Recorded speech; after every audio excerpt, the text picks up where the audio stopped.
முடி ஜெபிப்போம். பரிசுத்தமுள்ள பரலோகத்தின் தகப்பனே, இந்த நல்ல காலை வேளைக்காக ஸ்தோத்திரம். மட்டுமாய் நீர் எங்களோடு இடைப்பட்டு கொண்டிருந்தீரப்பா. இந்த பரிசுத்த நாளை உம்முடைய கருத்திலே தருகிறோம்.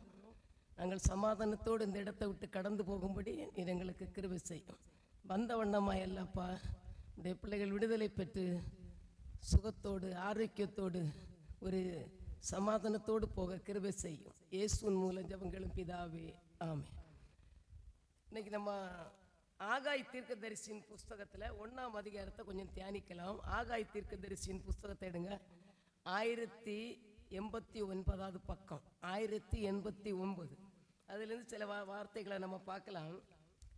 2ஆம் வசனத்தில், இந்த ஜனங்கள் கர்த்தருடைய ஆலயத்தை கட்டுகிறதற்கு ஏற்ற காலம் இன்னும் வரவில்லை என்கிறார்கள் என்று சேனைகளின் கர்த்தர் சொல்லுகிறார். ஆண்டவர் ஆகாய் தீர்க்கதரிசி மூலமா இஸ்ரவேல் ஜனங்களுக்கு சில வார்த்தைகளை சொல்றாரு. என்னன்னா, அந்த மக்கள் எப்படி பேசுறாங்களாம், இப்போ என்ன வாழ்க்கை, இன்னும் கொஞ்ச நாள் கழியட்டு, இப்போ எல்லாம் என்ன வரல, காலம் வரல, டைம் வரல, இந்த சின்ன வயசுல நாம் ஆண்டவருக்கு ஏதாவது செய்யணும், ஒப்பு கொடுக்கணும், கொஞ்சம் அனுபவிக்கிறதெல்லாம் அனுபவிச்சுட்டு பின்னால ஏதாவது செய்யலான்னு சொல்றாங்களாம். அதான் ஆகாய் தீர்க்கதரிசி சொல்றாரு, இந்த ஜனங்கள் கர்த்தருடைய ஆலயத்தை கட்டுகிறதற்கு ஏற்ற காலம் இன்னும் வரவில்லை என்கிறார்கள் என்று சேனைகளின் கர்த்தர் சொல்லுகிறார். ஜனங்கள் பேசுறத அந்த தீர்க்கதரிசி மூலமா ஆண்டவர் சொல்றாரு, இந்த மக்கள்கிட்ட போய் சொல்லு, நீங்க இப்படியெல்லாம் பேசிட்டு இருக்கிறீங்க, இன்னும் கொஞ்சம் காலம் ஆகட்டு, இன்னும் கொஞ்சம் நாள் ஆகட்டு, அதுக்கப்புறம் நமக்கு ஆண்டவருடைய ஊழியத்தை செய்யலாம், ஏதாவது ஒன்று நம்ம போகலாம், நம்ம இப்போ என்ன இருக்கல, நமக்கு என்னென்ன அனுபவிக்கணுமோ அதெல்லாம் பண்ணிட்டு அதுக்கப்புறம் ஒரு காலத்துல ஆண்டவர் என்ன செய்யலாம், தேடலாம், ஊழியம் செய்யலாம், ஆண்டவருக்கு ஏதாவது கொடுக்கலாம், இப்போ நமக்கு ரொம்ப கஷ்டம் இல்லை அப்படின்னு சொல்லிட்டு பேசுறீங்கன்னு சொல்லிட்டு இந்த ஆகாய் தீர்க்கதரிசிட்ட ஆண்டவர் போய் சொல்றாரு, அதை போய் சொல்லு, இந்த மக்கள் எல்லாம் இப்படிதான் பேசிட்டு இருக்கிறாங்க, இந்த சபையில் உள்ள மக்கள் எல்லாம் இப்படிதான் பேசுறாங்க, இன்னும் கொஞ்சம் கழியட்டு, இப்போவே என்னாச்சு அப்படின்னு சொல்லிட்டு இருக்கிறீங்கன்னு சொல்லிட்டு என்ன சொல்றாரு, இந்த ஆனாலும் ஆகாய் என்னும் தீர்க்கதரிசியின் மூலமாய் கர்த்தருடைய வார்த்தை உண்டாகி அவர் சொல்லுகிறார். என்ன சொல்றாரு, ஆண்டவர் சொல்ல, மக்கள் இப்படி சொல்றாங்களா, ஆண்டவர் என்ன சொல்றாருன்னு பாருங்களாம். இந்த வீடு பாழாய் கிடக்கும் போது நீங்கள் மச்சி பாவப்பட்ட உங்கள் வீடுகளில் குடியிருக்கும்படியான காலம் இதுவோ. இந்த வீடு எப்படி இருக்கா, பாழா கிடக்குது, ஆண்டவருடைய காரியங்கள் பாழா இருக்கு, உங்க ஆவிக்குரிய வாழ்க்கை பாழா இருக்கு, அதுல ஒரு இம்ப்ரூவ்மெண்ட்டும் இல்லை, ஆனா நீங்க என்ன உலக பிரகாரமான காரியத்துல சூப்பரா இருக்குன்னு யோசிக்கிறீங்க. சரியா, உலக இப்படி நீங்க பாத்தீங்கன்னா கூட தேவாலயம் ஆண்டவருடைய ஆலயத்துக்கு ஒரு காரியமும் செய்யாம நீங்க உங்களுக்கு பெரிய காரியத்தை செஞ்சாலும் ஆண்டவருக்கு அது பிடிக்கல. நீங்க உங்க ஆவிக்குரிய வாழ்க்கையை டவுனா பண்ணிட்டு உலக பிரகாரமான ஆசீர்வாதங்களை எதிர்பார்த்து அதுல சூப்பரா வாழணும்னு நினைச்சாலும் ஆண்டவருக்கு என்ன இல்லை, பிரியம் இல்லை. ஆண்டவர் சொல்லாரு, இந்த வீடு பாழா கிடக்குது, அவன் வீடு, அவன் ஆவிக்குரிய வாழ்க்கை செத்து கிடக்குது, ஆனா எனக்கு அதை கூட இதை கூட பெரிய மெச்சு போயிடக்கூடும், வீடை கூட வாசலை கூட நல்ல வேலையை கூட சுகத்தை கூட ஆரோக்கியத்தை கூட என்ன பெரிய ஆளாக்குன்னு கேட்கிறான், ஆனா அவனுடைய ஆவிக்குரிய வாழ்க்கை டவுன்ல கிடக்கு. புரியுதா, செயல்தியல் மூலம் நமக்கு இதெல்லாம் ஒவ்வொருத்தருக்கு ஆண்டவர் கான்வர்சேஷன் பண்றாரு, தீர்க்கதரிசி மூலமா சொல்ற, நம்ம அப்படி பேசுறோமா. ஆண்டவர் சொல்றாரு 5ஆம் வசனத்துல, இப்போதும் சேனைகளின் கர்த்தர் சொல்லுகிறார், உங்கள் வழிகளை சிந்தித்து பாருங்க. கொஞ்சம் உங்களுக்கு டைம் கொடுக்கிறாரு, சிந்திங்க, கொஞ்சம் யோசித்து பாரு, உங்க வழி எப்படி இருக்கு, உங்க ஆவிக்குரிய வாழ்க்கை எப்படி இருக்கு, உங்களுக்கு ஆண்டவருக்கு நீங்க என்ன செய்யறீங்க, ஆண்டவர் இடத்துல போய் கிட்டு உங்க அப்பா அம்மாக்கு உங்களை பெத்து வளர்த்து இவ்வளவு கஷ்டப்பட்டு அப்பா அம்மாக்கு ஒரு காரியத்தை நம்ம செய்யாம அவங்கள்ட்ட போய் எனக்கு அதை கொடு இதை கொடுன்னு கேட்க உரிமை இருக்கா? ஆண்டவர் சொல்றாரு, அதான் சொல்றாரு, உங்க வழியை சிந்தித்து பாரு, நீ என்ன பண்ணிட்டு இருக்கிற, உன் வீடு, உன் ஆவிக்குரிய வீடு, நீ ஆண்டவர் இடத்துல ஒரு ஜெபம் பண்றது இல்ல, பைபிள் படிக்கிறது இல்ல, ஆண்டவருக்கு நீ எதையாவது செய்கிறது இல்ல, ஒரு பரிசுத்தமா வாழ்றது இல்ல, ஆண்டவர் இடத்துல கேட்கிற, எனக்கு அதை கொடு இதை கொடும், எனக்கு பெரிய மச்சி வீடை கொடும், எனக்கு பெரிய வண்டியை கொடும், பெரிய ஆசீர்வாதத்தை கொடும், உயர்வை கொடும், எனக்கு வருமானத்தை கொடும், எனக்கு அதெல்லாம் வேணும்னு நீ எப்படி கேட்ப? உனக்கு என்ன தைரியத்துல போய் ஆண்டவர் இடத்துல போய் நிக்கிறீங்க? ஆண்டவர் கேட்கிறாரு, உன் வழியெல்லாம் என்ன செய்யுங்க, சிந்தித்து பாருங்க, உங்க வழியை பாருங்க. ஆண்டவரிடத்துல ஒரு பிரேயர், உங்க விண்ணப்பம் அப்படி ஏறெடுக்கப்படணும்னா நீங்க ஏதாவது ஆண்டவரை ப்ளீஸ் பண்ணிருக்கணும், அவரை சமாதானப்படுத்த, அவரை சந்தோஷப்படுத்த, அவர் உங்களுக்கு ஏதாவது செய்யணும்னு நீங்க அவருக்கு என்ன செஞ்சிருக்கணும் சொல்லுங்க. உங்களுக்கு ஒரு இன்விடேஷன் கார்டு கொடுக்குறாங்க, நீங்க நிறைய காரியத்துக்கு அவங்கள கூப்பிட்டோம், உங்களுக்கு வீட்டுக்கு அவங்க வரல. இப்போ வந்து நல்லா உங்களை தாய்ச்சா பண்ணி காலில் விழுந்து கை விழுந்து அண்ணா நிறைய காரியத்தை நீங்க அவங்கள கூப்பிட்டீங்க, அவங்க உங்களுக்கு எட்டி கூட என்ன செய்யல பார்க்கல. இப்ப வந்து அவங்களுக்கு ஏதோ ஒரு காரியம் உங்கள் மூலம் சாதிக்கணும், காலில் விழுந்து கையை விழுந்தோன்னா நீங்க என்ன நினைப்ப? உடனே கொடுத்துருவீங்களா? ஆண்டவர் அப்படிதான். ஆண்டவர் கூப்பிடம்ப எல்லாம் அப்படி திரும்பி பார்த்துட்டு, ஆண்டவர் அழைக்கம்ப அவருக்கு விரோதமா நடந்துட்டு, ஆண்டவருக்கு நேரங்களை கொடுக்காம டைமை கொடுக்காம ஜெபிக்காம ஆண்டவருக்கு எதன் செய்யாம போயிட்டு, இப்ப சில சமயத்துல போய் காலில் விழுந்து ஆண்டவரேன்னு கூப்பிட்டா கேட்கவே வழியை சிந்தித்து பாரு. எப்படி இருக்கிறீங்க நீங்க? உங்க ஆவிக்குரிய வாழ்க்கை எப்படி இருக்கு? நீங்க ஆண்டவருடைய காரியத்துல எப்படி இருக்கிறீங்க? ஆண்டவருக்காக ஏதாவது செய்றீங்களா? அதனால என்ன நடக்குதான் பாருங்களா. நீங்கள் திரளாய் விதைத்தும் கொஞ்சமாய் அறுத்து கொண்டு வருகிறீங்க. சும்மா விடல, அவரு ரொம்ப பிரயாசப்படுறீங்க, கார்டு ஒர்க் பண்ணி சம்பாதிக்கிறீங்க, ஃபுல்லா பண்றீங்க. ஆனா என்ன இல்ல லாபமே சொல்லுங்க. யாருக்கெல்லாம் இப்படி இருக்கோ அவங்களுக்கு தான் இதை சொல்றாரு, திருந்துங்க. நீங்க நிறைய விதைக்கிறீங்க, ஆனா அறுத்துட்டு வரும்போது என்ன இருக்கு? கொஞ்சம் லாபம். பகலும் நைட்டும் பகலும் கஷ்டப்பட்டு உழைச்சி ஹார்ட் ஒர்க் பண்ணி ஓட்டி பண்ணி அதை பண்ணி இதை பண்ணி சம்பாதிக்கிறீங்க, ஆனா வந்தோடனே வழியிலே பாதி போயிடுது. தண்டில்காரன் வட்டிக்காரன் அவன் இவன் என்னெல்லாம் பிடிங்கிட்டு போயிடறான், கையில வீட்டுல என்ன இல்லை, ஒண்ணுமே வரல. அப்ப அதான் உங்க வழியை சிந்திங்க. ஏன் உங்களுக்கு இதெல்லாம் நடக்குது? ஏன் இப்படிப்பட்ட காரியம் நடக்குது? நீங்க ஆண்டவருடைய காரியத்துல சரியில்லை, ஆண்டவருடைய உறவுல உங்களுக்கு சரியில்லை, அப்பாவுக்கும் பிள்ளைக்கும் டேர்ம்ஸ் கண்டிஷன் சரியில்லை, தேவனுக்கும் உங்களுக்கு அந்த உறவு நல்லா இல்லை. ஆண்டவருடைய காரியத்துல அவர் விரும்புற அளவுக்கு, உங்களை அவர் நினைச்ச அளவுக்கு, உங்களிடத்துல எதிர்பார்த்த அளவுக்கு அவருக்கு நீங்க உங்களுடைய அவருடைய எக்ஸ்பெக்டேஷன் எதிர்பார்ப்புக்கு அளவுக்கு தகுந்த அளவுக்கு நீங்க அவருக்கு என்ன செய்யல, எதையுமே நடக்கல, அவருக்கு விருப்பமா நடக்கல. ஆண்டவர் தான் சொல்ல. அதனாலதான் நமக்கு என்ன ஃபெயிலியர், வாழ்க்கையில ஃபெயிலியர். இன்னும் பாருங்களாம், நீங்கள் புசித்தும் திருப்தியாக இல்லை. சாப்பிட்டு கூட என்ன சாப்பிட்டேன், ஒய்ஃப் நல்லா கஷ்டப்பட்டு சமைச்சு வச்சிருப்பாங்க, சாப்பிட்டு என்ன சமையல் பண்ணிட்டா, அந்த அந்த பாஸ்ட் ஃபுட் கடை ரோட்டில் கொடுக்குறான் பாரு, ரோட்டில் போடுறானு, அவன் கொடுக்குற அந்த அதுல இருக்கிற அந்த அவன் செஞ்சு போட்டு பண்ற அதுல ஒரு டேஸ்ட் கூட உனக்கு இல்லை. நீ சூப்பர் பண்ணி கொடுக்குற, புசிச்சா கூட என்ன இல்லை, திருப்தியே இல்லை. புசித்தும் திருப்தி ஆகவில்லை, குடித்தும் பரிபூர்ணம். நல்லா குடிக்கிறேன், சாப்பிடுறேன், ட்ரிங்க்ஸ் அடிக்க, டீ குடிக்கிறேன், எத்தனை டீ குடிச்சாலும் எனக்கு திருப்தியே என்ன செய்யல. டென்ஷன் ஆகிறோன்னு போய் டீ போட்டு குடிச்சிடுறீங்க, வேற விதத்திலையும் குடிக்கிறோம். புசித்தும் பரிபூரணம் குடித்தும் பரிபூர்ணம் அடையவில்லை, வஸ்திரம் உடுத்தியும் ஒருவனுக்கும் குளிர் விடலையா. என்ன ட்ரெஸ் போட்டாலும் ஒரு சமாதானம், திருப்தி இல்லை. என்ன இல்ல, வஸ்திரம் உடுத்தியும் குளிர் போலியா. அடுத்த பாருங்களேன், கூலியை சம்பாதிக்கிறவன் பொத்தலான பையிலே போடுகிறவனாய் அதை சம்பாதிக்கிறான். சம்பாதிக்கிறான், ஓட்ட பையில போடுறான், அது அங்கேயோ போயிடுது. நிறைய வருது, ஆனா என்ன ஆயிருது, ஓட்ட பையில போட்ட மாதிரி எல்லாமே கொஞ்சம் கொஞ்சமா கீழே போயிடுது. ஒண்ணு கூட எங்க வரல, வாய்க்கு வரல, பையில நிக்கல. ஓட்ட பையில காசை போட்டா, பர்ஸ் ஓட்டேன்னா எல்லாம் போயிட்டாங்க. பாப்பீங்க, வந்து பார்க்கும்போது ஒன்றும் இருக்காது. இதெல்லாம் ஏன் நடக்குது யோசித்து பார்க்குறீங்களா? ஆண்டவர் சொல்றாரு, ஏதாவது ஒன்று செய்யுங்க ஆண்டவருக்காக. ஒரு சின்ன காரியம் செய்யுங்க, 2 டிராக்டர் கொடுங்க, ஆண்டவரை பற்றி உங்க கூட இருக்கிறவங்க சொல்லுங்க. ஒருத்தன் கஷ்டப்படுறான்னா வா சர்ச்சைக்கு வா போவோம் சரியாக சொல்லுங்க. ஒரு சின்ன காரியத்தை நீங்க ஆண்டவருக்குன்னு செஞ்சு பாருங்களா. நம்ம என்னென்ன செய்கிறோம், என்னென்ன செய்யறான், ஆண்டவருக்கு செய்கிறது இல்லை. ஆண்டவர் சொல்றாரு, அதனால தான் நான் என்ன செய்றாரா, நீங்கள் உங்கள் வழிகளை சிந்தித்து பாருங்கள் என்று சேனைகளின் கர்த்தர் இன்னும் சொல்றாரு. மறுபடியும் 2ஆம் தடவை ரிப்பீட் பண்றாரு, உன் வழியை சிந்தித்து பாரு. 5ஆம் வசனத்திலே சொல்றாரு, 7ஆம் வசனத்திலே சொல்ல, வழி சரியில்லைப்பா, நீ போற வழி சொல்லுங்க, நீ போற வழி சென்னைக்கு போறதுக்கு தாம்பரத்துக்கு வண்டி ஏறி இருக்கிற வழி சரியில்லை, திரும்ப உன் வழியை சிந்தித்து பாரு. போக்கு பிரியமா, ஆண்டவருக்கு பிரியமா, உன் பாதை சரியா? சிந்தித்து பாரு.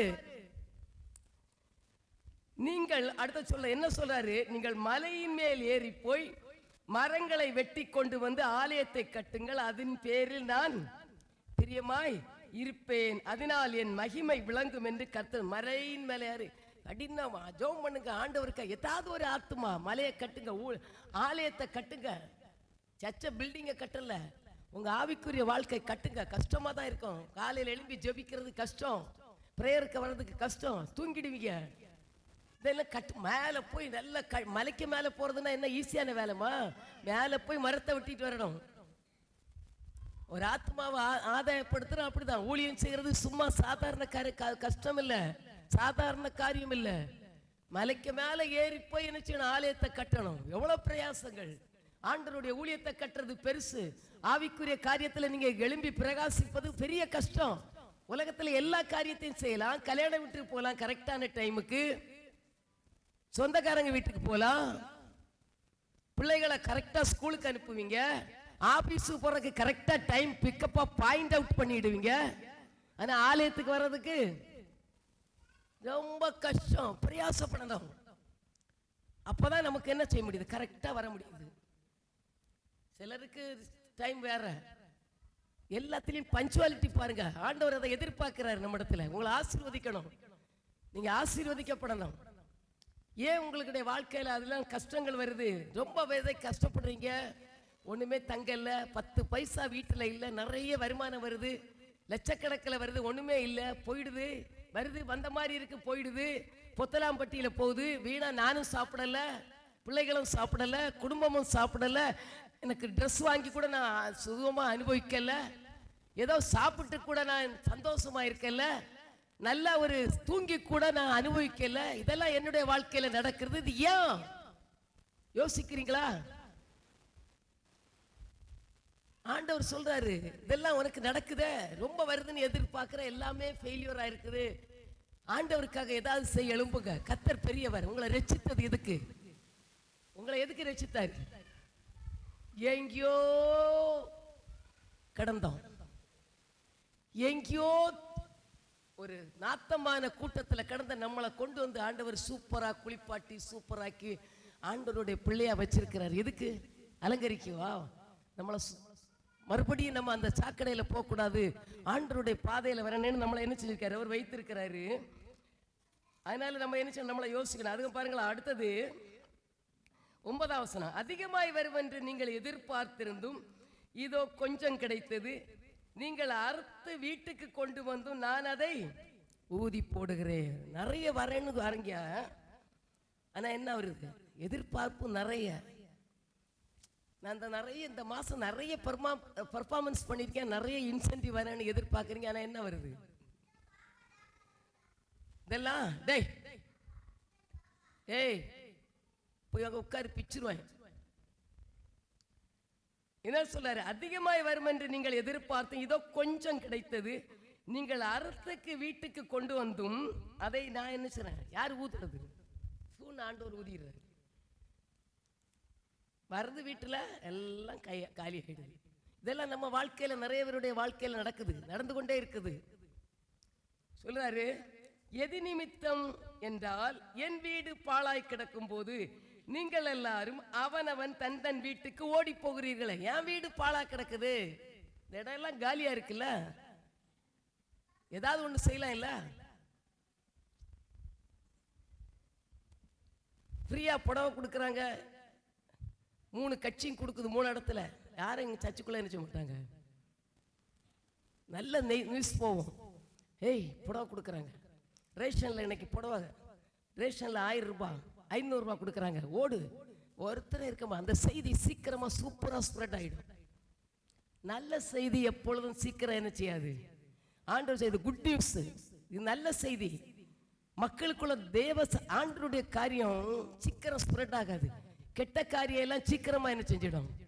உலகம் முழுசும் இந்த கொரோனா இவ்வளவு வந்துச்சு, உலகம் முழுசும் டக்குன்னு அமேசான் காடு வர பரவிச்சு.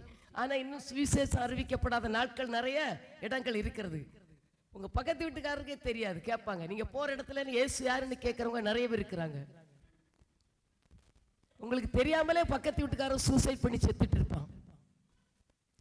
அவங்கள்ட்ட யாருன்னே உங்களுக்கு தெரியாது. அவன் என்ன கஷ்டத்துல இருக்கிறான்னு உங்களுக்கு தெரியாது. நீங்க இருப்பீங்க அந்த இடத்துல.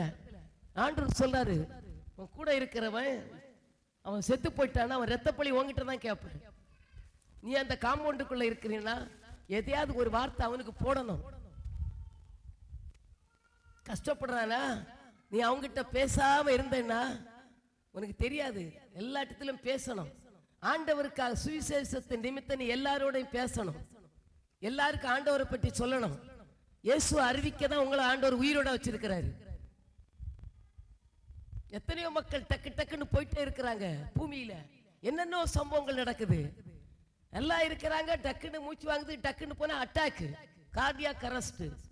உங்களுக்கு எனக்கு கிருபையா உங்களுக்கு ஆயுசு காலங்களை கூட்டி கொடுத்து தேவன் வைத்திருக்கிறார்னா அவருடைய நாமத்தை மையப்படுத்த, அவருக்காக ஏதாவது செய்ய, அவருடைய ஆலயத்தை கட்ட, அவருடைய பரலோக ராஜ்யத்தில் இன்னும் ஆட்கள் தேவை. கட்டப்படல, பரலோக ராஜ்யம் கட்டப்படல, காலியா இருக்கிறது. உங்களை குறிச்ச காரியங்கள் திட்டங்கள் நிறைவேறணும். அது ஒன்ன குறிச்சு தான் செய்வாரு. நீ மீன் வயிற்றுல போய் தூங்கினா கூட அங்கேருந்து கொண்டு வருவார் ஆண்டவர். யோனாவை குறித்து நினிவே பட்டணம் ரட்சிக்கப்பட வேண்டும் என்பது தேவனுடைய திட்டம். யோனா போய் என்ன செய்தான்? வேற இடத்துல போனாங்க. கடல்ல போய் மீன் வயிற்றுல போய் தள்ளி போட்டு மீன் வயிற்றுல இருந்து கடவுளுக்கு ஒப்பு கொடுக்கிறார். அருமையான கர்த்தருடைய பிள்ளைகளை, உங்களை அழைத்த தேவன் உண்மை உள்ளவர். உங்க வாழ்க்கையில நிறைய ஆசீர்வாதத்தை இழந்துட்டு இருக்கிறீங்க. அநேக காரியங்களை கர்த்தர் ஊதி போடுறாரு. நிறைய வருது, ஆனா ஒண்ணுமே தங்கல. 10 பைசா கூட உங்க பேங்க்ல இல்ல, நில் பேலன்ஸ். ஏன் இதெல்லாம் ஏன் சம்பாதிக்குது? ஏன் உனக்கு நடக்குது? ஆண்டவருக்காக எழும்புங்க. ஆண்டவருக்காக ஏதாவது செய்ய தீர்மானம் பண்ணுங்க. இன்னைக்கு ஏதோ வந்தோம் போனோம் ஜெபித்தோம், ஏதோ நமக்கு புசித்தோம் குடித்தோம், நாளைக்கு செத்துருவோம் இல்ல. செத்த பிறகு போகும்போது இடத்துலதான் உங்களுக்கு அப்பதான் ஆரம்பிக்குது. ஏதாவது செஞ்சீங்களா? நவம்பர் மாசம் வந்துச்சு, ஏதாவது ஒரு ஆள் உங்களால ஒரு ஆள் ரட்சிக்கப்பட்டதா? யாரையாவது ஆண்டவருக்கு ஏதாவது செஞ்சீங்களா? இல்ல ஜெபமாவது பண்ணினீங்களா? என் நாமத்தின் நிமித்தம் ஒரு கலசம் தண்ணி கொடுத்தா கூட அதனுடைய பிரதிபலனை இம்மையிலும் சொல்லுங்க மறுமையில அடைவான். உன் ஃப்ரெண்டுக்கு ஒரு டீ வாங்கி கொடுத்தாது அவனோட நீங்க சமாதானம் பண்ணீங்களா? போற வழியில ஏதாவது ஒண்ணு பேசுனீங்களா ஆண்டவரை பற்றி? நல்லா கொஞ்சி குலாவி அவங்களோட போய் உட்கார்ந்து சாப்பிட்டுட்டு வாரீங்க. இயேசுவை பற்றி ஏதாவது ஒரு வார்த்தை சொன்னீங்களா? அவன் செத்து போயிட்டானா என்ன பண்ணுவீங்க?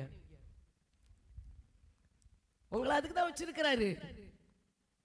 உங்களுக்கு ஏன் சுகம் கொடுத்திருக்காரு, ஜீவனை கொடுத்திருக்கிறாரு, கிருபை கொடுத்திருக்கிறாரு. நிக்கிறது தேவ கிருபையில நிக்கிறீங்க, அதுல பிழைக்கிறீங்க, ஓடுறீங்க.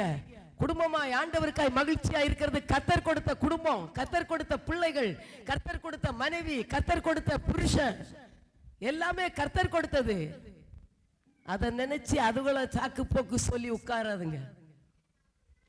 ஆண்டவர் சொல்ல அடுத்த பாருங்களா, என் வீடா நீங்கள் எல்லாரும் ஓடி போய் தங்கள் வீட்டுக்கு ஓடி போறீங்களா, இது நிமித்தமே என்று கர்த்தர் சொல்லுகிறார். அதனால என்ன நடக்குதான் பாருங்களா 10ஆம் வசனத்துல, ஆதலால் உங்கள் மேல் இருக்கிற வானம் பனியை பெய்யாமலும்.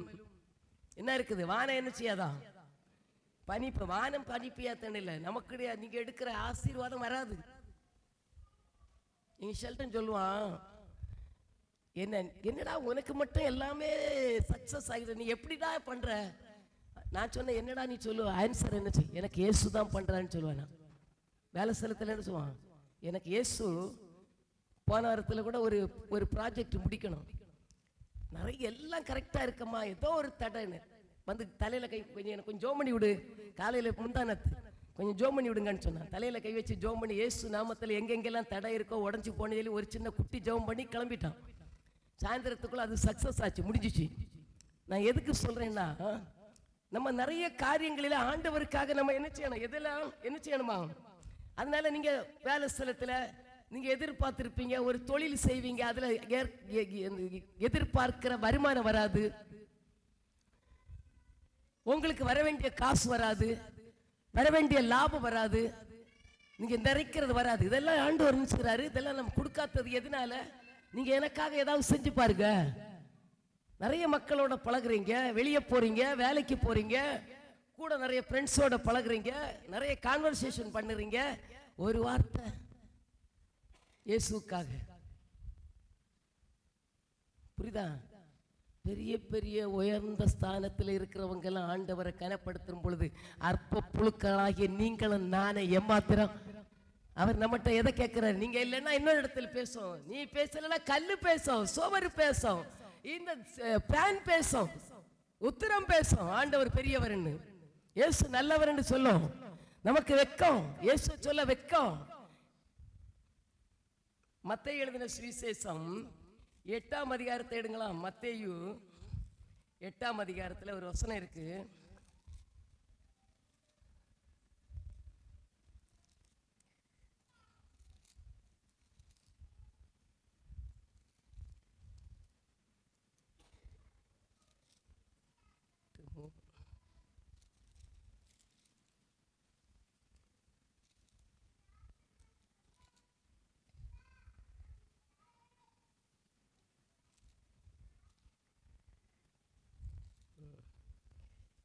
சரி, அந்த வசனம் தப்பா இருக்கு. என்ன சொல்றாருன்னா, என்னை குறித்தும் என் வார்த்தைகளை குறித்தும் எவன் வெட்கப்படுறானோ அவனை குறித்து தேவனாகிய கர்த்தர் வரும்பொழுது நானும் என்ன செய்வேன்? வெட்கப்படும். ஆண்டவரை சொல்ல வெட்கப்படக்கூடாது. யார்கிட்டையாவது இயேசுவை குறித்து அந்த வசனத்தை மத்தேயுல தான் வருது, அதை நீங்கள் அப்புறம் நான் அதை எடுத்து காட்டுறேன், அது தவறாக இது மாறிச்சு. என்ன குறித்தும் என் வார்த்தைகளை குறித்தும் எவன் வெட்கப்படுகிறானோ அவனை குறித்து நான் என்ன செய்வேன்? பரலோகத்தில் இருக்கிற தேவன் வரும் பொழுது அவனை குறித்து நானே என்ன செய்வேனா? வெட்கப்படும். அப்ப ஆண்டவரை குறித்து அதான் பவுல் சொல்றாரு, கிறிஸ்துவின் சுவிசேஷத்தை குறித்து நான் சொல்லுங்க, பொய் சொல்ல வெட்கப்படணும், ஒருத்தனை ஏமாத்த வெட்கப்படணும், அடுத்தவங்களை வஞ்சிக்க வெட்கப்படணும், கெட்ட வார்த்தை பேச தைரியமா கூட்டத்தில் பேசுகிறோம், சண்டை போட வெட்கப்படணும். இயேசுவை குறித்து சொல்ல என்ன சொல்ல, கிறிஸ்துவின் சுவிசேஷத்தை குறித்து நான் வெட்கப்பட தைரியமா சொல்லுங்க. ஆண்டவரை பற்றி இன்னையிலிருந்து அதை ஆரம்பிங்க. அவர் பணத்தையோ பொருளையோ கேட்கல, பாடுறீங்கல்ல, தங்கத்தை கேட்கல, வைரத்தை கேட்கல, உள்ளத்தை கேட்டார். உள்ளத்துல எப்பளும் அவரை சுமந்துட்டு போங்க. யாரை சுமக்கணும் சொல்லுங்க. குழந்தைகளுக்கு ஒரு குட்டி பாட்டு உண்டு, குட்டி குட்டி கழுத அம்மாவோடு சேர்ந்து இயேசுவை சுமந்தது போல நானும் எந்த உள்ளத்தில் இயேசுவை சுமப்பேன், இயேசு ராஜா மகிழ்ந்திடுவார். குட்டி கழுத இயேசுவை சுமக்கிறது போல நீங்களும் ஆண்டவரை எங்க சுமக்கணும்? உள்ளத்துல. எது வந்தாலும் உள்ளத்துல இருந்து பேசணும். ஆண்டவர் உள்ளத்துல இருந்தா வித்தியாசமான வார்த்தை வரும். எப்படி இருக்கிறேன்? நல்லா இருக்கிறேன். என்ன இருக்கிறேன்? சர்ச்சைக்கு போயிட்டா வரீங்க? ஆமா போனேன். என்னத்தையே போட்டு அறுத்தாங்க, என்னத்தையே போட்டு திட்டுனாங்க. இந்த அம்மா வந்துச்சுன்னா திட்டிகிட்டே இருக்கும், எதையாவது நம்மளை தூண்டிகிட்டே இருக்கன்னு சொல்லிட்டு அப்படி மன மகிழ்ச்சியோட இல்லை, ஆண்டவர் இடத்துல வந்தீங்க சந்தோஷமா போங்க. உங்களை திட்டுறதுனால எனக்கு என்ன கிடைக்கும்? நான் தான் எனக்கு ஆண்டவர் உங்களை கரெக்ட் பண்ணணும். நீங்க இப்படிதான் இருக்கணும்னு ஆண்டவர் எதிர்பார்க்கிறாரு. அவர் எதிர்பார்க்கிற காரியம் உங்களிடத்துல இருக்கணும். கனியை தேடி வருவாரு. 3 வருஷம் தேடி வந்தாரு, ஒன்னும் இல்லை. தோட்டக்காரன் பரிந்து பேசுறப்பா விடு, என்ன இந்த வருஷம் நான் பார்க்கிறேன், ஏதாவது ஒன்று பிக்கப் பண்றேன், ஒரு பிரேயர் போடுறேன். நம்பர் வந்து எத்தனை பிரேயர்லையும் என்ன மக்களுக்குள்ள என்ன இல்லை, சொரண வரல, இன்னும் 2 பிரேயர் போடலாம், கனி கொடுக்கதா பார்க்கலாம். அதுக்கப்புறம் ஒரு சான்ஸ் கொடு. தோட்டக்காரன் பரிந்து பேசுறான் உங்களை குறிச்சு. அருமையான கர்த்தருடைய பிள்ளைகளை ஆண்டவர் இங்க வந்து பாப்பாரு, தோட்டத்துல வந்து பாப்பாரு. எந்த மரத்தை வெட்டலாம்? அவருக்கு ஒரு தோட்ட மரம் வேணும், வீடு கட்ட ஒரு மரம் வேணும். எந்த மரம் முத்தி இருக்குது, எது நல்லா இருக்குது, ஆலயம் கட்ட எந்த மரம், உத்திரத்துக்கு எது ரைட்டு, பெரிய பில்லருக்கு எந்த மரம் கரெக்ட்னு வெட்டுவார் வந்து. அருமையான கர்த்தருடைய பிள்ளைகளை நம்ம என்ன செய்யக்கூடாது? சோம்பேறிகளா இருக்கக்கூடாது. அடுத்த பாருங்களாம், பனி பெய்யாமலும் ஆகாயில பாருங்க, ஆதலால் உங்கள் மேல் இருக்கிற வானம் பனியை பெய்யாமலும் பூமி பலனை கொடாமலும் போயிட்டு நான் நிலத்தின் மேலும் மலைகளின் மேலும் தானியத்தின் மேலும் புது திராட்சரசத்தின் மேலும் எண்ணெயின் மேலும் பூமியில் விளைகிற எல்லாவற்றின் மேலும் மனுஷரின் மேலும் மிருகங்களின் மேலும் கைப்பாடு அனைத்தின் மேலும் வறட்சியை வருவித்த. வறட்சி எல்லாமே டல்லாய் ஒரு இடத்துல ஒரு வழி அடைக்கும் பொழுது உங்களுக்கு வாழ்க்கையில் கூட பாருங்களா, ஒருத்தன் உங்களுக்கு எதிர்ப்பா வந்தா ஒரு இடத்துல ஃபெயிலியர் ஆயிட்டீங்கன்னா எல்லாமே சுத்தி ஃபெயிலியர் ஆயிடும். எடுக்கிறதெல்லாம் ஃபெயிலியர் ஆயிருக்கும். ஒன்னு கூட ஃபெயிலியர் ஆக விடக்கூடாது. நீங்க எடுக்கிற காரியத்துல ஒரு ஜெயத்தை பெற்றுக்கொள்ளணும்.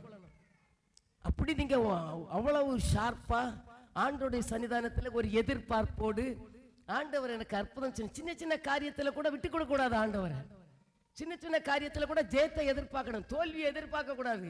எனக்கு ஆசீர்வாதம் வேணாம் ஆண்டவரே, சின்ன காரியம் போச்சு விடக்கூடாது, கொஞ்சம் தானே போட்டு அப்படியெல்லாம் யோசிக்காதுங்க, பேசாதுங்க. ஒன்னொன்னு இல்லையா ஆபத்து, இவன் சொல்றாருல, ஒன்னொன்னு இல்லையா என்ன, நிலத்தின் மேல, மலைகளின் மேல, தானியத்தின் மேல, திராட்சை ரசத்தின் மேல, எண்ணெயின் மேல், பூமியில் விளைகிற எல்லாவற்றின் மேலும், மனுஷரின் மேலும், மிருகங்களின் மேலும், கைப்பாடு அனைத்தின் மேலும் வறட்சியை அறிவித்தேன். யோபுக்கு சோதனை கொஞ்சம் கொஞ்சமா வந்துச்சு. பொருள் கொஞ்சம் கொஞ்சமா, அவனுடைய ஆடு மாடெல்லாம் போச்சு, வேலைக்காரன் போயிட்டான், அதுக்கடுத்து பிள்ளை போச்சுது, எல்லாம் போச்சு. அவன் சரீரத்திலே இது. நம்ம நிறைய ஆட்கள் சொறி வருகிறது வரை ஆண்டவரிடத்துல மனம் திரும்பாம இருப்போம். எது வர உடம்புல சொறி வருகிறது வரை இல்ல, அது வரையில நமக்கு யோசனை இருக்காது. யோபம் மாதிரி போக கூடாது. சின்ன சின்ன பிரச்சனை வருதா, நஷ்டம் வருதா, வீணான அலைச்சல் வருதா, வீணான செலவு வருதா, ஸ்டாப் பண்ணுங்க, உட்காருங்க, தேவ சமூகத்துல முழங்கால் பண்ணிடுங்க. ஏன் இது, ஏன் எனக்கு இந்த நஷ்டம் வந்தது, ஏன் இந்த காரியம் எனக்கு வாய்க்கல, என் வழி என்ன, எதுல நான் பிசகிட்டேன், எதனால எனக்கு இந்த காரியம் நடக்கல, ஏப்பா எனக்கு நான் எதிர்பார்த்தது எனக்கு நடக்கல. உங்களை சிந்தித்து பார்க்கணும். அதே இஷ்டத்து ஓடிட்டு இருக்காதுங்க, உட்காரணும் ஆண்டோடைய பாதத்துல. சிந்தித்து பண்ண இப்ப உட்கார்ந்து சிந்திக்கணும்.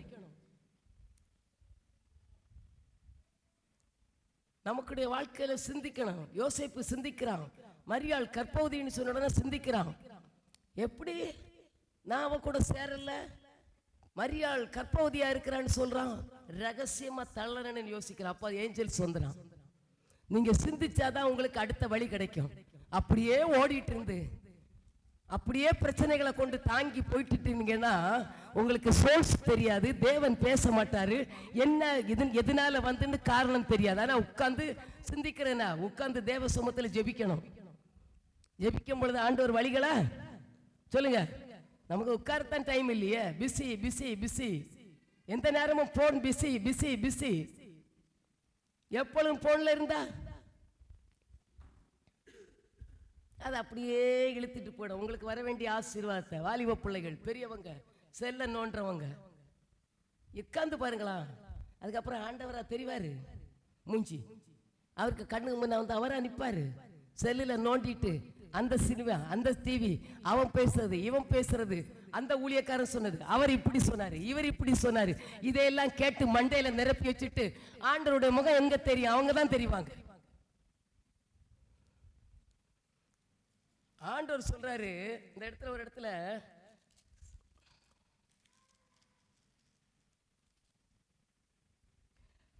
அப்ப அதனால நம்ம என்ன செய்யணும், ஆண்டவர் என்ன செய்யணும், தேடுறவங்களா மாறணும். கர்த்தரை நம்ம தேடும் பொழுது நம்முடைய வாழ்க்கையில அற்புதங்கள் என்ன செய்யும், நடக்கும். ஆண்டவரை தேடினாதான் நமக்கு வாழ்க்கையில அற்புதங்களை நம்ம பெற்றுக்கொள்ள முடியாது. சொல்றாரு, வறட்சியை அறிவித்தேன் என்றார். அப்பொழுது சேல்தியேலின் குமாரனாகிய செருபாபேலும் யோசதாக்கின் குமாரனாகிய யோசுவா என்னும் பிரதான ஆசாரியனும் ஜனத்தில் மீதியான அனைவரும் தங்கள் தேவனாகிய கர்த்தருடைய சத்தத்துக்கும் தங்கள் தேவனாகிய கர்த்தர் அனுப்பின ஆகா என்னும் தீர்க்கதரிசியினுடைய வார்த்தைகளுக்கும் செவி கொடுத்தார்கள். யாருக்கு செவி கொடுக்க தொடங்குறாங்க? ஆண்டவருக்கு செவி கொடுக்கிறவன் தான் யாருக்கு செவி கொடுப்பான்? ஊழியக்காரனுக்கு செவி கொடுப்பான். நீங்க ஆண்டவருக்கு செவி கொடுக்காம என்ன செய்ய முடியாது. ஆண்டவருக்கு செவி கொடுக்கலன்னா ஊழியக்காரனுக்கு செவி கொடுத்தா ஆண்டவருக்கு செவி கொடுத்த மாதிரி. ஆண்டவருக்கு செவி கொடுக்கிறவன் தான் ஊழியக்காரன் சொல்றதுக்கு செவி கொடுப்பான்.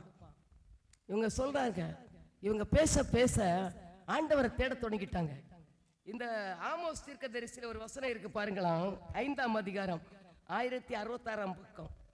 ஆமோஸ் 5ஆம் அதிகாரம்.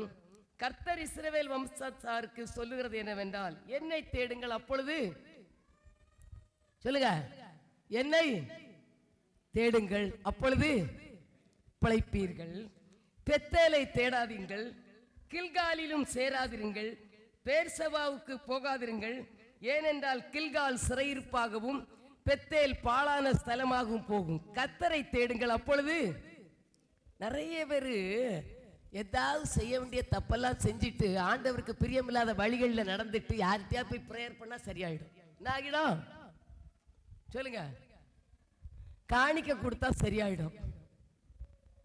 அந்த திட்டத்துக்கு கொஞ்சம் அனுப்புறா எல்லாமே என்ன ஆயிரும். ஆண்டவர் சொல்ல பெத்தேல்கிட்ட போகாத, கில்கால்ல போகாத, அது தேவஸ்தலம் தான், ஆனா அது உனக்கு கிடைக்காது, உனக்கு ஆசீர்வாதம் இருக்காது. நீ என்ன தேடணும்? என்ன தேடாம என்கிட்ட ஒப்புரவாகாம என்னோட சமாதானமா இருக்காம என் வழிகளை தேடாம என் முகத்தை தேடாம நீ எதையோ தேடி சுத்தி சுத்தி சுத்தி பெத்தேலுக்கு போற, கில்காலுக்கு போற, அடுத்த எங்க போற? கர்த்தரை தேடாம இப்படி எல்லாம் சுத்தி சுத்தி வரவங்களை சொல்றாரு, நீ என்ன தேடு? யார் தேடணும் சொல்லுங்க. இந்த செல்லில் அப்படியே பார்த்து இந்த ஊழியக்காரர் என்ன சொல்றாரு, இதே படி கொஞ்ச நேரம் ஃபாலோ பண்ணுவோம். இவர் அப்படி சொல்லாரு, இவரை கொஞ்சம் ஃபாலோ பண்ணுவோம். அவர் அப்படி சொல்லாரு, அவரை கொஞ்சம் ஃபாலோ பண்ணுவோம். இந்த சர்ச்சில் சொன்னதை கேட்டாலே பொழைச்சிருவீங்க. ஒவ்வொரு காரியத்திலும் உங்களுக்கு இல்லாத இடமா இருக்கு, இல்லாத பிரேயர் அங்க நடக்குது. எங்க போயிட்டு வரீங்க? எல்லா இடத்துலயும் சுத்தி சுத்தி வந்தா கூட நீங்க அந்த மண்டையில என்ன குழப்பத்தோட போறீங்களோ அப்படிதான் வருவாங்க. நான் எத்தனையோ மக்களுடைய மண்டையில இருந்த குழப்பத்தெல்லாம் ஆண்டவருக்கு உடனே ரிலீஸ் ஆகி எங்கேயோ கிடைக்காத காரியத்தை எல்லாம் செய்கிறாரு. யாரோ விடுதலை படுறாங்க. நீங்க பெத்தேல தேடாதுங்க, ஆண்டவரை தேடுங்க. ஆண்டவருடைய முகத்தை பாருங்க, கர்த்தர் உங்களுக்கு அற்புதம் செய்வார்.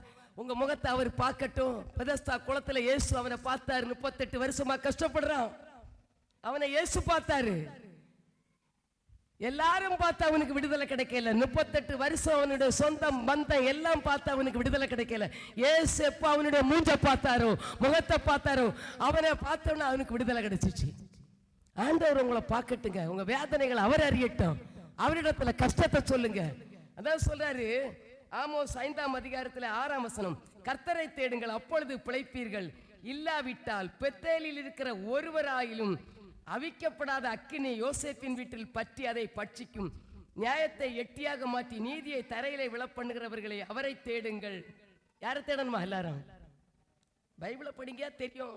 சொல்லுவாரு, கண்ணை மூடி ஜெபம் பண்ணுங்க, ஏசப்பா மூஞ்சி தெரியும். கண்ணுக்கு முன்ன ஏதோ வந்து நிக்குது. கண்ண யாருக்காவது கண்ணை மூடணும்னு தேவனுடைய பிரசன்ஸ் வருதா? இல்லைன்னா நீங்க எல்லாம் ஜீரோ. ஆவிக்குரிய வாழ்க்கையில ஜீரோ.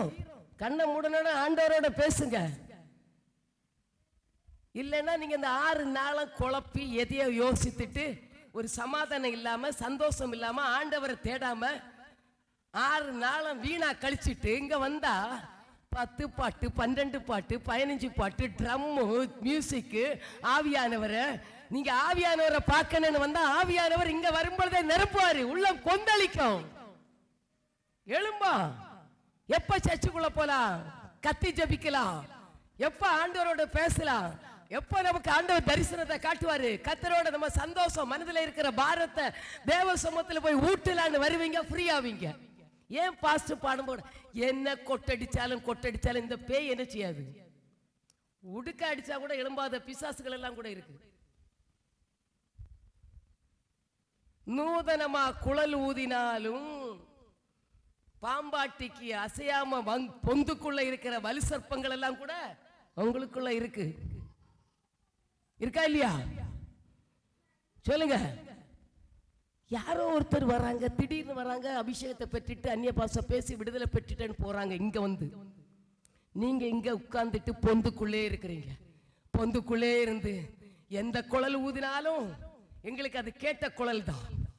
இந்த பாம்பாட்டியினுடைய சங்கு எனக்கு தெரியும். இப்படி எல்லாம் இருந்தீங்கன்னா உங்க வாழ்க்கையில ஒரு ஆசீர்வாதத்தை என்ன செய்ய முடியாது. சொல்லுங்க. சர்ச்சுக்குள்ள வரும்பொழுதே அபிஷேகத்தோட அங்க வரணும். உள்ள வரும்பொழுது இதுல இருந்து பழகிடுங்க. உங்க பிரச்சனை மாறணும். உள்ளத்தை உடைச்சு ஊத்துங்க. ஆண்டவர் வெள்ளக்கரல் பன்னியை உடைச்சு ஊத்துன மாதிரி மனதில் இருக்கிற வேதனைகளை உடைக்கணும், கஷ்டங்களை உடைக்கணும், பிரச்சனைகளை உடைக்கணும், பிசாசின் கிரிகளை அழிக்கணும். இங்க வந்த உடனே ஃப்ரீ. நாங்க எல்லாம் கை வச்சு ஜெபம் பண்ணிக்கல, நீங்க வந்து ஃப்ரீ ஆகணும். அதுக்குதான் ஆராதனை. ஆராதிக்கும் பொழுது விடுதலை. ஆராதனை வீரனுக்கு தோல்வி இல்லை, ஆராதனிக்கிறவனுக்கு ஜெயம் உண்டு. எரியோ கோட்டை உடைக்கப்படும். எல்லாத்தையும் உடைச்சு தள்ளி நீங்க மேல போறதுக்கு தான் இங்க வரீங்க. ஷராபா கரா ஷேத்திலா ரமோதியா கரா இங்க வந்துட்டேன். டல்லா போறதுக்கு இல்ல, எனக்கு வழியே தெரியல. வழி படிங்க. எல்லாமே வருது போயிடுது. ஏன் போயிடுது? ஆண்டவர் தெளிவா பைபிளை படிச்சாதானே தெரியும். ஆண்டவருக்கு என்ன செஞ்சீங்க? அவரிடத்துல போய் நிக்கிறதுக்கு எல்லாம் கொடுத்த, நான் நிறைய சம்பாதிக்கிறேன், எனக்கு ஆண்டவருக்கு என்ன செஞ்சீங்க? ரோட்டில் போற பிச்சைக்காரனுக்கு கூட 20 ரூபா கொடுத்தாதான் இப்ப வாங்குறாங்க. எங்க வீட்டுல ஒரு அம்மா வரும், 10 ரூபா கொடுத்தா வாங்காது. எதுக்கு எனக்கு இது? ஒரு டீ வாங்கினா கூட எத்தனை ரூபா சொல்லுங்க? எவ்வளவு டீக்கு விலை? என்ன 20 ரூபா. சிட்டி சைடெல்லாம் 20 ரூபா, அங்க எல்லாம் 15 ரூபா இருக்கு. ராஜாத்தி ஒரு டீ எவ்வளவு? நீ இப்போ 10 ரூபாய்க்கு விற்கிறியா? சூப்பர். ராஜாத்தி ரொம்ப வருமானம் வரல அவளுக்கு. அப்ப அவன் என்ன செய்யணும்? 5 ரூபா ரைஸ் பண்ணணும். நியாயமான விலை 15 ரூபா.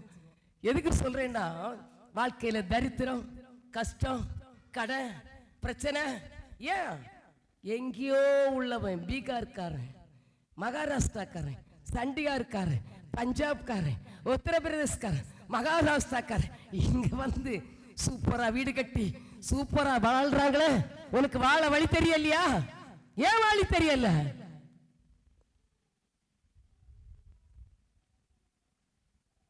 கரெக்ட் இல்ல?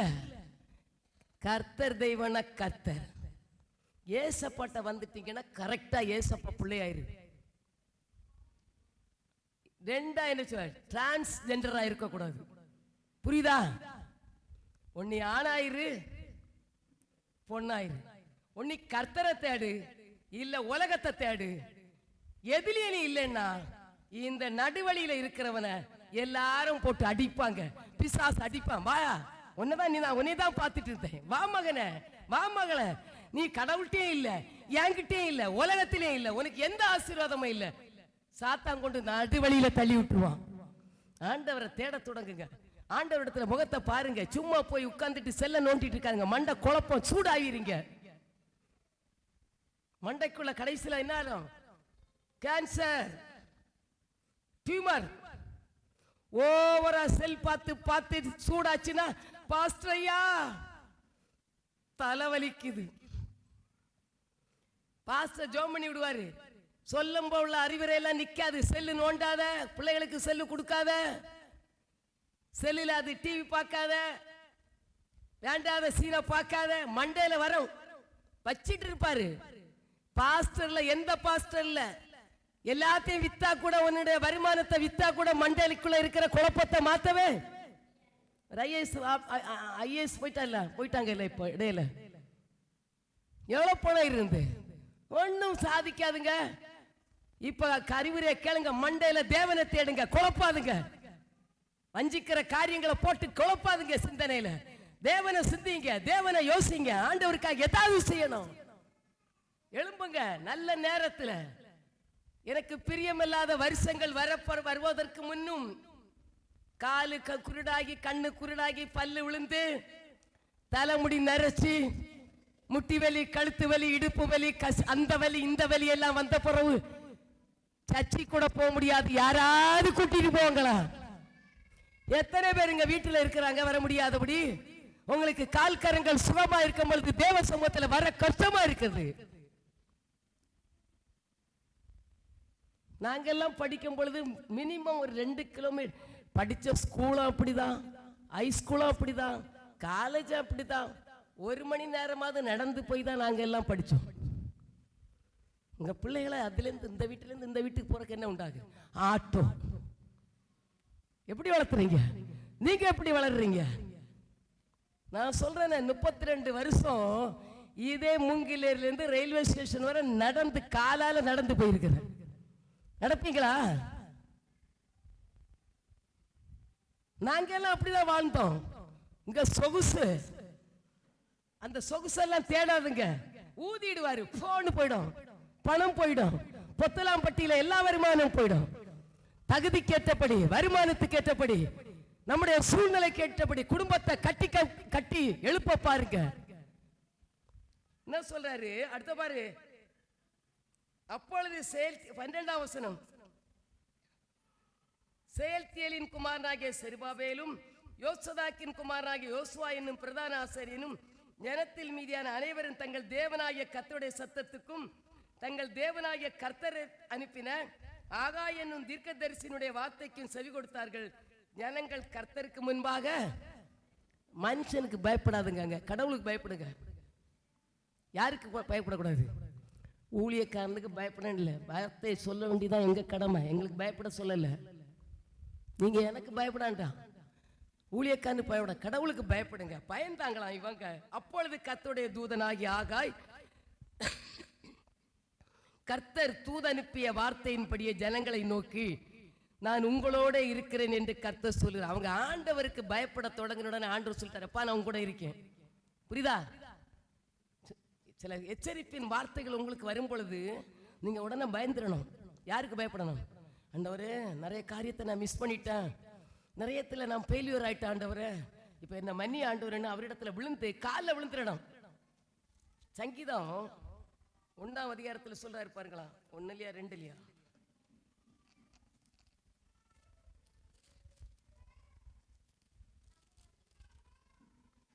சங்கீதம் 2ஆம் அதிகாரம் 12ஆம் வசனம், குமாரன் கோபம் கொள்ளாமலும் நீங்கள் வழியிலே அழியாமலும் இருக்கும்படிக்கு அவரை சொல்லுங்க, வழியில அழிஞ்சு போக கூடாது, பாதியில நிக்க கூடாது. நீங்க எடுக்கிற கட்டுற வீடு பாதியில நிக்க கூடாது, உங்க பிள்ளைகளுடைய படிப்பு பாதியில நிக்க கூடாது, உங்க வேலை பாதியில நிக்க கூடாது, எடுக்கிற ஆசீர்வாதம் எதுல நிக்க கூடாது, வழியில அழிந்து போகாமல் இருக்கும்படிக்கு அவரை முத்தம் செய்யுங்கள். கொஞ்ச காலத்திலே அவருடைய கோபம் பற்றி இன்னும் வரப்போகுது, இப்பொழுது கொஞ்சம் அவரை முத்தம் செய்யுங்க, பாதத்தில் விழுங்க. அந்த மக்கள் இந்த ஆகாய் சொன்னதை கேட்டு இந்த மக்கள் எல்லாம் கடவுளிடத்துல அவன் சொன்ன மாதிரியே கீழ்ப்படிஞ்சிட்டாங்க, கடவுள்கிட்ட வருந்திட்டாங்க. அப்பா, நான் நிறைய தப்பு பண்றேன், உமக்குன்னு எதுவும் செய்யல ஆண்டவரே, என்ன ஆசீர்வதிக்கிற உமக்கு நான் எதுவும் செய்யல, உலகத்தாருக்கெல்லாம் செஞ்சாங்க, எல்லாரும் என்னை ஏமாத்திட்டு போயிட்டாங்க, ஒருத்தர் கூட நான் போனா என்ன திரும்பி கூட பாக்குறது இல்ல, நான் உதவி செய்த அநேகர், நான் ஹெல்ப் பண்ணின அநேகர் என்னை பார்த்து கேவலமா பேசுறாங்க. இன்னைக்கு எனக்கு நான் உமக்குன்னு நான் என்ன செய்யல ஆண்டவரே, மனமாருங்க. நீங்க செஞ்சு உதவி செஞ்சவங்க எல்லாம் உங்களை அப்படி சீனு பண்ணுவாங்க. நீங்க கொடுக்கிற அவங்களுக்கு கொடுக்கிற உதவி, அவங்களுக்கு நீங்க 5000 ரூபாய் கொடுத்தீங்கன்னா ஒருத்தர் 50,000 கொடுத்தா யார் மேல போயிடும் அவங்க எண்ணம்? சொல்லுங்க. 50,000 பேர்கிட்ட தான். உங்க பிள்ளையில 2 பிள்ளை இருக்கு, ஒரு பிள்ளை 5,000 அப்பாவுக்கு கொடுக்குது, இன்னொரு பிள்ளை 50,000 கொடுத்தா அப்பாவுடைய நேசம் எந்த பிள்ளைகிட்ட போகும்? நீங்க கர்த்தருக்கு கொடுத்து பாருங்க, 5 பைசா கொடுத்தா கூட அவர் எந்தையும் பார்க்க மாட்டாரு. ஏழை விதவை 2 காசு போட்டவளை தான் பிளஸ் பண்ணாரு. நம்ம ஆண்டவர் அப்படி, உன் நிலைமை தெரியும், உன் கஷ்டம் தெரியும், உன் வருமானம் ஆண்டவருக்கு தெரியும், உன்னிடத்த என்ன இருக்கு அதுல கொஞ்சம் கூடப்பா எனக்கு, உனக்கு டைம்ல ஏதாவது கொஞ்ச நேரம் எனக்காக ஸ்பெண்ட் பண்ணு, நீ பிஸின்னு தெரியும், உன் சூழ்நிலை எனக்கு தெரியும், ஆண்டவருக்கு எல்லாம் தெரியும். அவர் அந்த நேரத்தின்படியா இந்த மக்கள் எல்லாம் திருந்துறாங்க. ஆண்டவரே, நான் ஏதாவது ஒன்று செய்ய போறேன். இவங்க மனம் திருந்தின உடனே ஆண்டவர் ப்ளீஸ் ஆயிட்டாரு. கடவுள் ரொம்ப சூப்பர் மேனுங்க. நான் கூட சீக்கிரம் மனம் திரும்பினா கூட ப்ளீஸ் ஆக மாட்டேன். நம்ம ஆண்டவர் இரக்கம் உள்ளவர், மனதுருக்கம் உள்ளவர். நீ இறங்கிட்டேன்னா அவர் இறங்கிடுவார். நீ இறங்கிட்டேன்னா சொல்லுங்க, அவர்கிட்ட காலில் விழுந்தா போதும், அப்படியே கூலாயிடுவார். எந்த விரோதியா இருந்தாலும் காலில் விழுந்தா அவ்வளவுதான், முடிஞ்சு போச்சு. என் பையன் சரண்டர் ஆயிட்டான், அப்பா எதிர்பார்க்கறது நீ அவருக்கு காலில் விழணும், பையன் அவர் காலில் விழணும், அவரை தேடணும், அவருக்கு பயப்படணும். அதுதான் நினைக்கிறாரு ஆண்டவர். பாருங்களா, அப்போ என்ன செய்தார்? உங்களோட இருக்கிறார். கர்த்தருடைய தூதன் அனுப்பிய வார்த்தையின்படி ஜனங்கள் நோக்கி, நான் உங்களோட இருக்கிறேன் என்று கர்த்தர் சொல்கிறார். எத்தனாம் வசனம்? 13ஆம் வசனம். ஆகாய் 1:13. பின்பு கர்த்தர் அதுக்கப்புறம் என்ன செய்கிறார் பாருங்களா, சேல்தியேலின் குமாரனாகிய செருபாபேல் என்னும் யூதாவின் தலைவனுடைய ஆவியையும் யோசதாக்கின் குமாரனாகிய யோசுவா என்னும் பிரதான ஆசாரியனுடைய ஆவியையும் ஜனத்தில் மீதியான எல்லாருடைய ஆவியும் எழுப்பினாராம். யார் எழுப்பினது? எழுப்புது. ஏதாவது ஒண்ணு பண்ணணும். இதை கேட்டுட்டோம் எழும்பலன்னா, இந்த நிறைய காரியங்கள் எல்லாம் உங்களுக்கு எச்சரித்த நீங்க எழும்பலன்னா, இவங்க எல்லாம் எழும்பிட்டாங்க. எழுப்புறாரு ஆண்டவர். ஏதாவது நம்ம ஆண்டவருக்காக செய்யணும், ஆண்டவருடைய சமூகத்தில் அதிகமா தேடணும், ஆண்டவரை பற்றி சொல்லணும். ஏதாவது ஒரு சின்ன காரியமா ஆண்டவருக்கு ஏவினார். அவர்கள் வந்து தங்கள் தேவனாகிய சேனைகளுடைய கர்த்தரின் ஆலயத்திலே என்ன செஞ்சாங்க? வேலை செஞ்சாங்க. 2 சேரை மடக்கி வைக்கிறது யாருக்கு வேலை செஞ்ச மாதிரி? 2 பாயை மடக்கி வைக்கிறது யாருக்கு வேலை செஞ்சது? யாருக்கு ஆலயத்தில்? உங்க ஆலயத்திலையா? பாஸ்டர் பீட்டருடைய ஆலயத்திலையா? கர்த்தருடைய ஆலயங்க. சர்ச்சை பெருக்கினா கர்த்தருடைய ஆலயத்தை பெருக்கிறீங்க. கர்த்தருடைய ஆலயம் இது ஆண்டவருடைய ஆலயம். ஆண்டவர் உங்களை ஆசீர்வதிக்க பாப்பாரு. எல்லாம் அவங்க அவங்க ஆவி ஏவுறாங்க. 2 ஆத்துமாக்களை கூட்டிட்டு வர்றது கர்த்தருடைய பரலோக ராஜ்யத்துக்கு. 2 பேருக்கு சுவிசேஷம் சொல்றது கர்த்தருக்காக, யாருக்காக இல்ல. ஒன்ன படைத்த தெய்வத்துக்கு, ஒன்ன ஆசீர்வதித்த தெய்வத்துக்கு. நீ 2 டிராக்டர் கொடுத்து ஆண்டவருக்காக ஏதாவது செய்தேன்னா ஆண்டவர் அதை பாப்பாரு. உங்க வழிகளை பாப்பாரு, உன் நிலைமைகளை பாப்பாரு, உன் சூழ்நிலையை பாப்பாரு. சின்ன சின்ன காரியம் ஆண்டவருக்காக செய்கிற ஒன்னையும் அவர் மறந்து விடுவதற்கு அவர் அநீதி உள்ளவர் அல்ல. எல்லாம் மனசுல வச்சிருக்கிறாரு. ஒரு நேரம் வரும், நீங்க நிறைய பேர் செஞ்சிட்டு இருக்கிறீங்க. ஆண்டவர் அதற்கேற்ற பிரதிபலனை அவர் நிச்சயமா இந்த பூமியிலும் தருவாரு, மறுமையிலும் அவர் தந்து உங்களை உயர்த்த அவர் சர்வ வல்லமை உள்ள தேவனாயிருக்கிறார். இதோட அந்த வார்த்தைகளை முடிக்கிறேன். கர்த்தர் தாமே இந்த வார்த்தைகளை ஆசீர்வதிப்பாராக.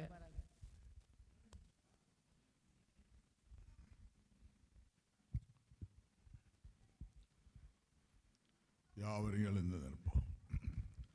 எல்லாரும் இருக்கிற இடத்துல எழும்பி ஒரு விசை கூட தேவ சமூகமாய் நம்மை தாழ்த்தி ஒப்பு கொடுத்து நம்மை நாமே நிதானித்து அறிந்து, ஆண்டவரே உம்முடைய சித்தம் என்ன, நான் எதை செய்ய உமக்கு சித்தமாய் இருக்கிறீர், இந்த பூமியில் என்னையும் வாழ வைக்கும்படி என்ன இந்த பூமியில் வாழ வைக்க வைத்திருக்கிறீர், நான் வாழ்கிற காலமெல்லாம் நான் என்ன செய்ய வேண்டும்.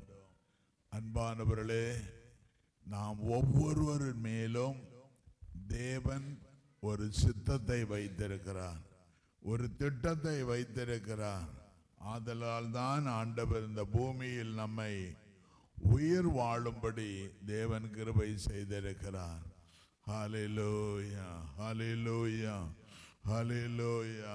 ஸ்தோத்திரம், ஸ்தோத்திரம், ஸ்தோத்திரம், ஸ்தோத்திரம், ஸ்தோத்திரம், ஸ்தோத்திரம்.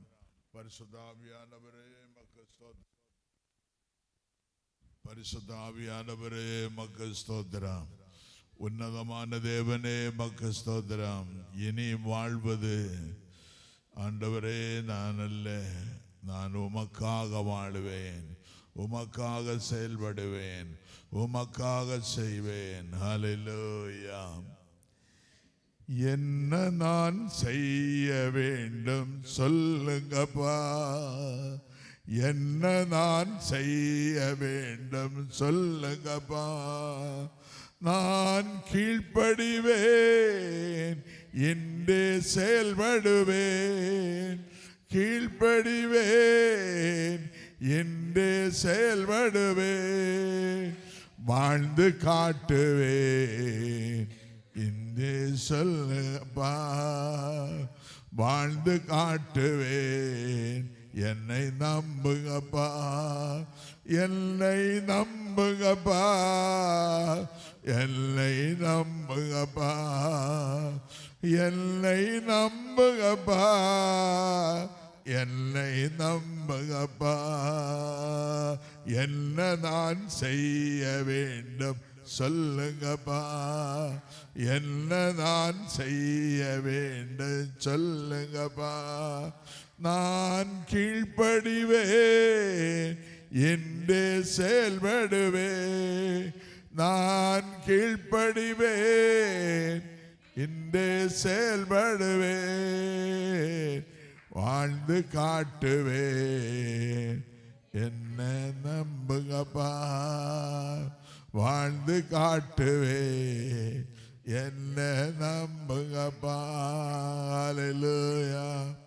பரிசுத்தமுள்ள ஆண்டவரே,